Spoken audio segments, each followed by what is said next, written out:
Bible उत्पत्ति अध्याय 32।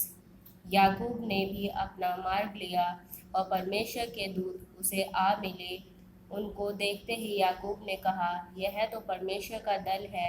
इसलिए उसने उस स्थान का नाम महनेम रखा।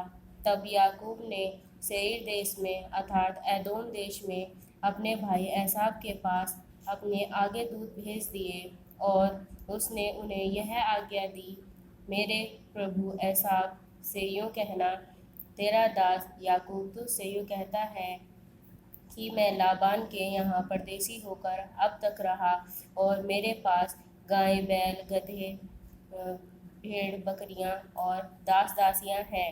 और मैंने अपने प्रभु के पास इसलिए संदेश भेजा है कि तेरे अनुग्रह की दृष्टि मुझ पर हो।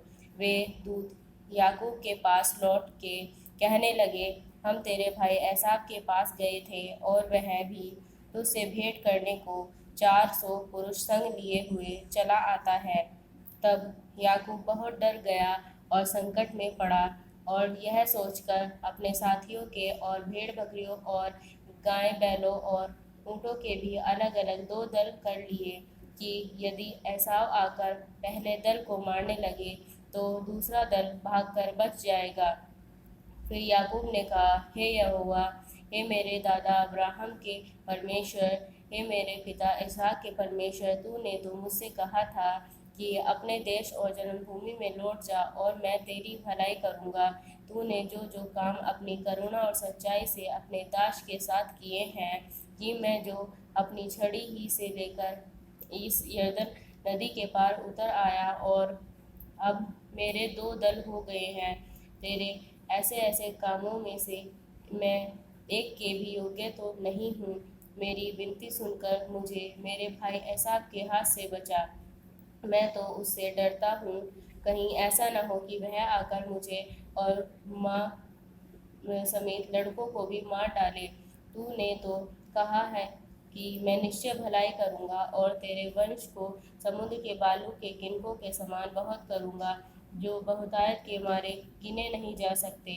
उसने उस रात दिन वहीं बिताई और जो कुछ उसके पास था उसमें से अपने भाई एसाव की भेंट के लिए छाँट छाँट कर निकाला, अर्थात 200 बकरियां और 20 बकरे और 200 भेड़ और 20 मेढ़े और बच्चों समेत दूध देने वाली 30 ऊँटनियाँ और 40 गायें और 10 बैल और 20 गधियाँ और उनके 10 बच्चे।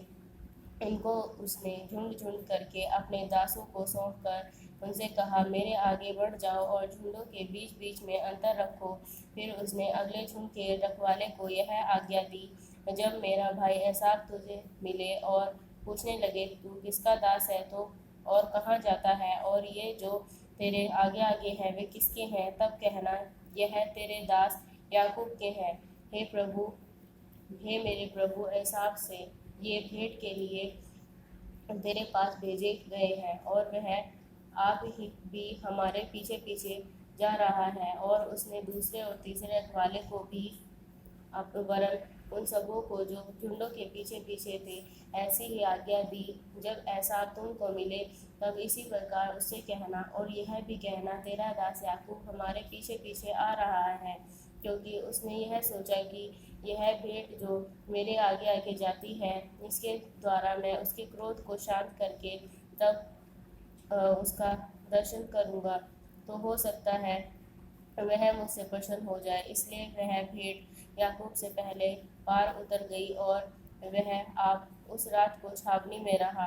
उसी रात वह उठा और अपनी दोनों स्त्रियों और दोनों दासियों और 11 लड़कों को संग लेकर घाट से यब्बोक नदी के पार उतर गया। उसने उन्हें उस नदी के पार उतार दिया, वरन अपना सब कुछ पार उतार दिया, और याकूब आप अकेला रह गया। तब कोई पुरुष आकर पौ फटने तक उससे मल्ल युद्ध करता रहा।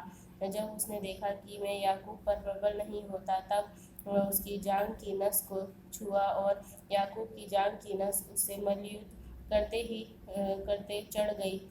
तब उसने कहा, मुझे जाने दे, क्योंकि भोर होने वाला है। याकूब ने कहा, जब तक तू मुझे आशीर्वाद न दे तब तक मैं तुझे जाने न दूंगा। और उसने याकूब से पूछा, तेरा क्या नाम है? उसने कहा, याकूब। उसने कहा, तेरा नाम अब याकूब नहीं परंतु इज़राइल होगा, क्योंकि तू परमेश्वर से और मनुष्य से भी युद्ध करके प्रबल हुआ है। याकूब ने कहा, मैं विनती करता हूँ, मुझे अपना नाम बता। उसने कहा, तू मेरा नाम क्यों पूछता है? तब उसने उसको वही आशीर्वाद दिया।